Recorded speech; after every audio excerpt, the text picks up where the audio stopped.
The side cutter attachment, sometimes called the cut and hem attachment, trims fabric while you sew. Use this attachment to sew seams and seam finishes simultaneously.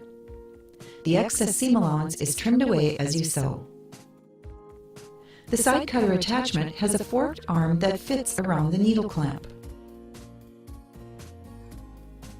A prong or stitch finger sits under the sewing area, allowing more thread into the stitch so that finished stitching lies smoothly along the edge of the fabric.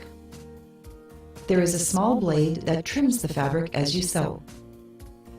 To attach the side cutter, first remove the regular presser foot and presser foot holder. Set the side cutter in position on the presser bar. Position the forked arm around the needle clamp. Tighten the side screw, securing the attachment in place. After selecting an overedge stitch, turn the hand wheel toward you slowly, making sure the needle goes over the stitch finger. If the needle is hitting the metal stitch finger, adjust the stitch and check that the foot is correctly seated on the presser bar. If the needle is hitting the sides of the attachment, check again that the foot is correctly seated on the presser bar. Cut a notch at the top edge of the fabric. Place the fabric over the first metal platform and then under the second metal platform.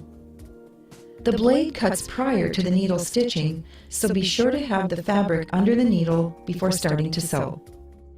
Sew slowly as you guide the fabric. If the blade is not cutting, it is usually because the fabric is not being placed correctly over the first platform. Check the placement of the fabric in the attachment and continue to sew.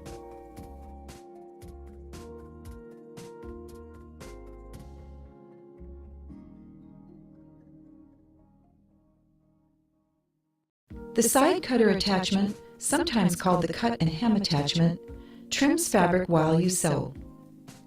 Use this attachment to sew seams and seam finishes simultaneously. The excess seam